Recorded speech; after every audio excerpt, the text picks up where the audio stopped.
Bismillahirrahmanirrahim. Assalamualaikum warahmatullahi wabarakatuh. Alhamdulillah wassalatu wassalamu ala Rasulillah wa ala alihi wa sahbihi wa mawalah wa la hawla wa la quwata illa billahi wa ba'du. Alhamdulillah, segala puja dan puji hanya milik Allah subhanahu wa ta'ala. Salawat dan juga salam kita hadiahkan kepada Rasul kita Nabi besar Muhammad sallallahu alaihi wa ala alihi wasallam. Alhamdulillah, di pagi hari ini ada sedikit faedah yang ingin saya sampaikan tentang soalan-soalan yang akan ditanyakan Allah subhanahu wa ta'ala kepada kita. Allah subhanahu wa ta'ala berfirman, waqifuhum innahum mas'ulun. Hentikan mereka, sesungguhnya mereka akan ditanya. Ma'asyiral muslimin yang dimuliakan Allah subhanahu wa ta'ala, setelah Allah subhanahu wa ta'ala mengkiamatkan dunia ini,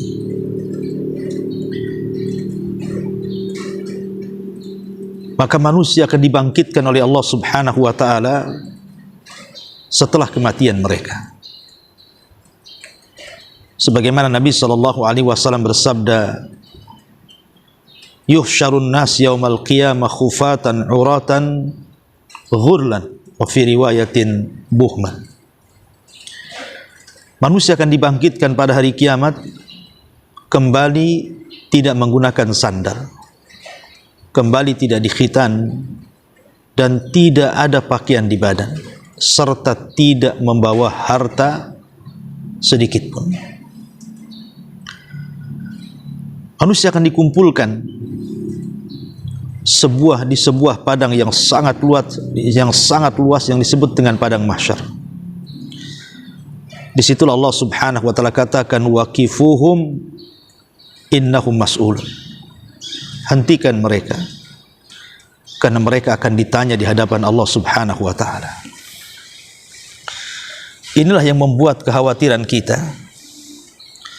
Bagaimana kalau seandainya ketika Allah subhanahu wa ta'ala bertanya kepada kita tentang segala sesuatu yang sudah kita lakukan di dunia, tiba-tiba kita tidak sanggup menjawab? Apa yang terjadi? Makanya para ulama salaf ketika membaca ayat ini, waqifuhum innahum mas'ulun, yang Allah katakan dalam surah As-Saffat ayat 24 ini, satu hari Umar bin Khattab radhiyallahu anhu pernah mengadakan tarawih bersama kaum muslimin selama 1 bulan yang diimami oleh Ubay ibn Ka'ab radhiyallahu anhu. Ketika Ubay ibn Ka'ab radhiyallahu anhu menjadi imam salat tarawih, beliau membaca surah As-Saffat ayat 24, waqifuhum innahum mas'ulun. Hentikan mereka, mereka akan ditanya. Tiba-tiba salah seorang sahabat yang salat di belakang Ubay bin Ka'ab tiba-tiba pingsan. Kemudian para sahabat pun setelah tarawih mengangkat sahabat ini, membawa pulang ke rumahnya. Tiba-tiba ruhnya sudah tidak ada. Ketakutan karena memikirkan bagaimana jawaban dari pertanyaan yang akan ditanyakan Allah kepada kita. Dan itu juga terjadi kepada Ali bin Fudail Ibn Iyad rahimahullahu ta'ala. Ketika dia salat malam, kemudian dia membaca waqifuhum innahum mas'ulun, hentikan mereka, mereka akan ditanya. Maka dia pun terjatuh pingsan, kemudian meninggal dunia. Subhanallah, bagaimana ketakutan para ulama salaf dengan ayat ini. Bahkan Umar ibn Abdul Aziz rahimahullahu ta'ala dikisahkan oleh istrinya Fatimah ketika berdua salat malam, kemudian Umar bin Abdul Aziz menjadi imam dan istrinya menjadi makmum di belakangnya Fatimah. Ketika Umar bin Abdul Aziz membacakan ayat ini, waqifuhum innahum mas'ulun, maka dia terus mengulang-ulang menangis dan menangis sampai tangisannya tidak bisa dihentikan karena ketakutannya dengan ayat ini. Begitu juga Al-Imam An-Nawawi rahimahullah tadi kisahkan dari beliau, ketika beliau mendengar ayat ini dibacakan, maka beliau menangis sampai hampir pingsan. Ma'asyiral muslimin yang dimuliakan Allah Subhanahu wa taala, banyak soalan-soalan yang akan dikatakan atau yang akan ditanyakan kepada kita kelak pada hari kiamat. Tentu yang sebelumnya dimukaddimahi dengan pertanyaan yang ada di kubur. Sebagaimana hadis yang ma'ruf, sebuah hadis yang disahihkan oleh Syekh Albani rahimahullahu taala, Nabi SAW mengatakan bahwa yang pertama kali ditanya manusia di kuburan adalah man rabbuka, siapa Rabb, wa madinuka, apa agamamu, wa man hadzal rajul alladzi bu'itsa fikum, dan siapa orang yang telah diutus kepada kalian. Sebagaimana hadis yang ma'ruf dari Barra ibn Azib radhiyallahu an yang dikeluarkan Imam Abi Dawud dalam sunannya. Tiga soalan ini akan ditanyakan kepada kita: siapa Tuhan, siapa Nabi, dan apa agama. Kalau dia sanggup menjawab, maka dia akan mendapatkan nikmat kubur. Tapi kalau dia tidak sanggup menjawab, maka dia akan mendapatkan azab kubur, iyadzan billah. Ketika manusia kemudian dibangkitkan kembali setelah kiamat yang sangat besar dan orang-orang sudah keluar dari kubur-kubur mereka, maka banyak soalan-soalan juga yang akan ditanyakan kepada mereka. Di antaranya, Anda akan ditanya atau kita akan ditanya persoalan salat. Karena Nabi SAW mengatakan, inna awwala ma yuhasabun nas bihi yaumal qiyamah min a'malihim as-salatu. Yang pertama kali dihisab pada hari kiamat dari amal-amal seseorang adalah salatnya. Maka Allah Subhanahu wa taala akan mengatakan kepada para malaikat, unzuru fi salati abdi, lihat kepada salat hambaku, apakah dia menyempurnakannya atau menguranginya. Kalau seandainya salatnya sempurna, catatlah dengan sempurna. Tapi kalau dia salatnya kurang, maka lihat amalan sunnahnya. Unzuru hal li abdi min tatawu'in, lihatlah apakah hambaku punya tatawu, amalan sunnah, salat-salat sunnah. Fa in kana lahu tatawu, kalau dia punya salat sunnah, maka sempurnakan kepada hambaku, gabungkan dengan kewajibannya. Ini yang pertama. Oleh karena itulah maka salat kita akan ditanya. Kalau orang yang salat saja akan ditanya apakah dia sempurna atau tidaknya. Kalau sempurna dicatat sempurna, kalau kurang lihat pula salat sunnahnya. Karena salat sunnah itu bisa menyempurnakan yang wajib. Bagaimana pula orang-orang yang tidak pernah melaksanakan salat? Maka mereka disediakan satu neraka khusus namanya sakar. Sehingga Allah mengatakan, ma salakakum fi sakar. Allah bertanya kepada mereka, apa yang membuat anda masuk neraka sakar? Maka orang-orang yang masuk neraka sakar akan mengatakan, lam naku minal musallin, karena kami tidak pernah salat, naudzubillah. Kemudian juga yang akan ditanyakan soal darah, soal pembunuhan. Kata Nabi SAW, awal ma yuqda bainan nas yaumal qiyamah fid dima. Yang pertama kali akan dihisab di hadapan manusia pada hari kiamat adalah persoalan darah. Jadi kalau hak Allah persoalan salat, kalau hak manusia persoalan darah. Akan ditanya Makanya Allah Subhanahu wa taala ketika menceritakan bagaimana bayi-bayi yang tidak berdosa yang dibunuh hidup-hidup di zaman jahiliyah,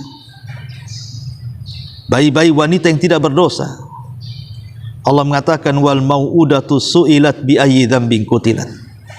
Dan apabila bayi-bayi perempuan yang dikubur hidup-hidup ditanya, atas dosa apa aku dibunuh? Dan setiap orang yang mendapatkan pembunuhan, orang-orang yang dibunuh, maka mereka akan datang kepada Allah Subhanahu wa taala, membawa kepalanya dengan berlumuran darah, kemudian menarik pembunuhnya dan akan mengatakan, ya Rabb sal hadza fi ma qatalani. Ya Rabb, tanya kepada orang ini kenapa dia sampai membunuhku, naudzubillah. Maka persoalan darah ini persoalan serius dalam Islam. Bagaimana hari ini pembunuhan itu sudah dianggap biasa, darah itu sudah dianggap murah.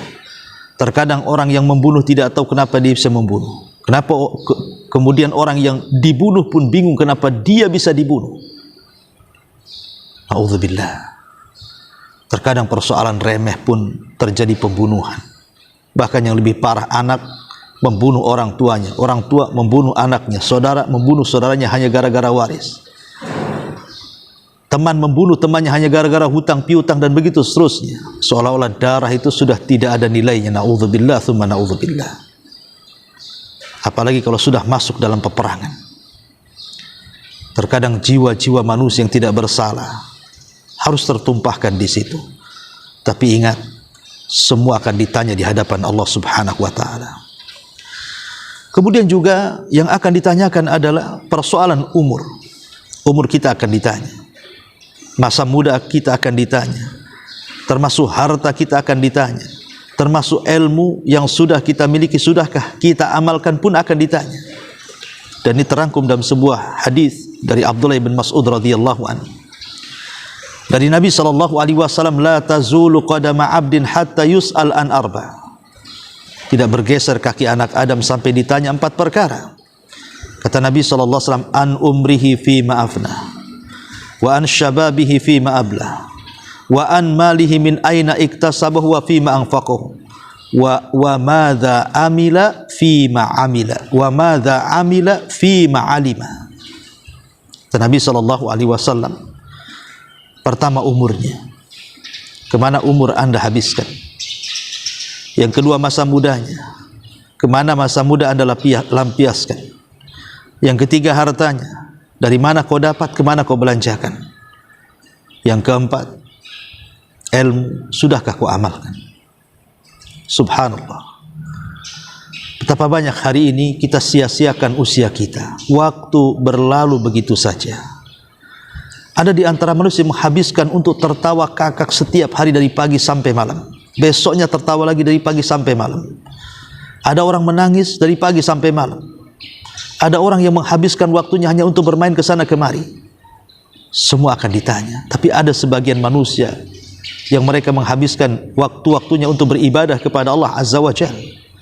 Semua ada balasannya di hadapan Allah Subhanahu wa taala. Ingat, waktu ini sangat berharga, sehingga Al-Quran selalu menjadikan sumpah dalam Al-Quran itu dengan waktu. Karena kita berjalan dengan waktu. Dan setiap nafas yang kita hentakkan itu semua ada pertanyaannya di hadapan Allah Subhanahu wa taala. Kemanakan usia kita habiskan? Makanya ketika penduduk neraka, mereka berteriak-teriak dan mengatakan, wahum yastarihuna fiha. Mereka berteriak-teriak di neraka dan mereka mengatakan, akhrijna na'mal salihan, akhrijna minha na'mal salihan ghairal ladzi kunna na'mal.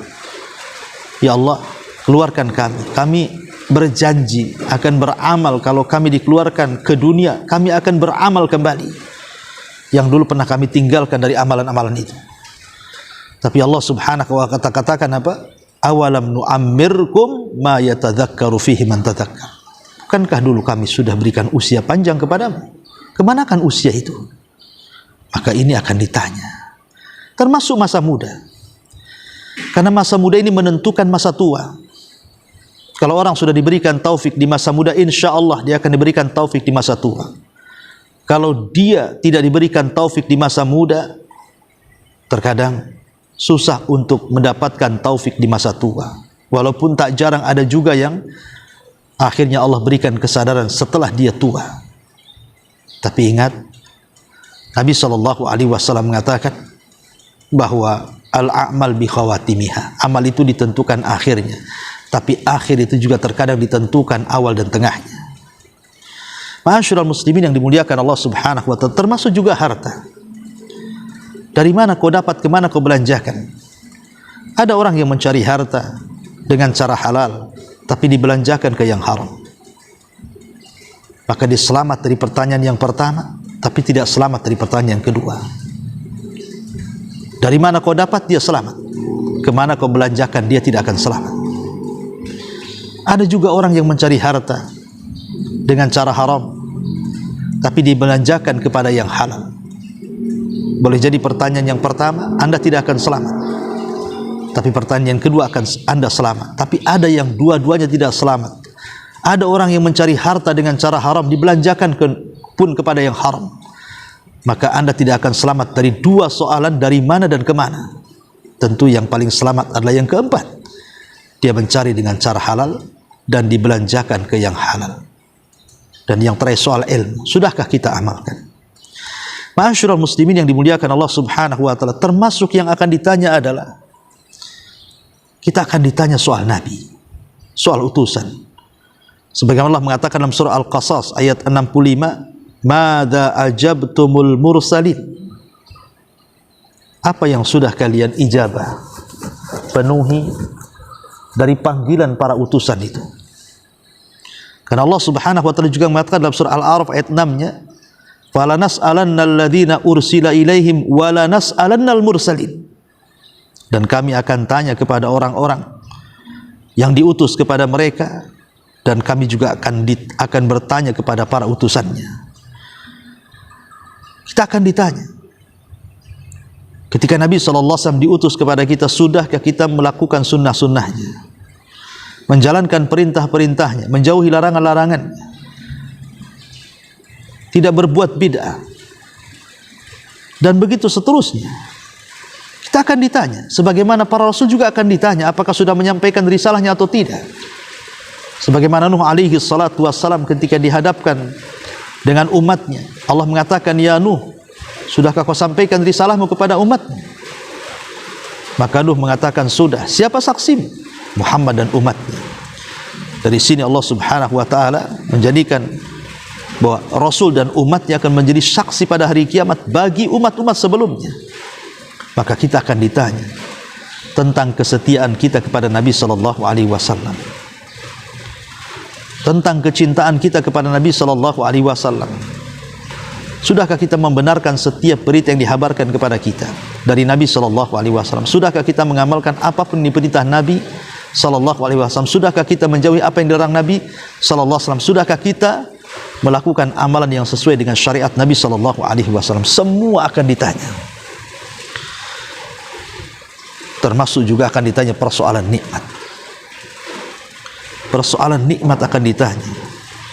Nabi SAW mengatakan, "Walladzi nafsi biyadi la tus'alunna an hadzan na'im yaumal qiyamah." Dalam sebuah hadis yang dikeluarkan Imam Muslim, Nabi mengatakan, "Demi zat yang jiwaku berada di tangannya, sungguh kalian akan ditanya soal nikmat ini pada hari kiamat." Dan Allah mengatakan, "La tus'alunna yauma idzin 'anin na'im." Dan kalian akan ditanya pada hari kiamat tentang nikmat yang Allah Azza wa Jalla berikan kepada kita. Nikmat apa? Pendengaran akan ditanya, penglihatan akan ditanya, termasuk hati kita akan ditanya. Wala taqfu ma laysa laka bihi ilmun, innas sam'a wal basara wal fuada kullu ulaika kana anhu mas'ula. Dan janganlah kalian bicara tanpa ilmu, karena pendengaran, penglihatan, hati, semua akan ditanya di hadapan Allah Azza wa Jalla. Semua akan ditanya. Karena ini wasilah-wasilah ilmu. Melihat, mendengar, berfikir, itu wasilah ilmu. Semua akan ditanya. Ini nikmat yang Allah Subhanahu wa ta'ala berikan kepada kita. Betapa banyak orang-orang yang kemudian diberikan pandangan oleh Allah, kemudian melihat orang-orang yang dibutakan, mereka tidak pernah bersyukur. Padahal pandangan nikmat dari Allah. Berapa banyak orang buta ingin melihat. Betapa banyak orang-orang yang mendengar ketika melihat orang tuli tidak bersyukur. Padahal kalau dia tuli, dia baru terasa betapa indah dan nikmatnya bisa mendengar. Jangankan lagi orang tuli. Orang mendengar ketika ada masalah dengan telinganya saja, tersiksa dia. Bagaimana kalau sampai tuli? Ataupun hati, akal dan pikiran.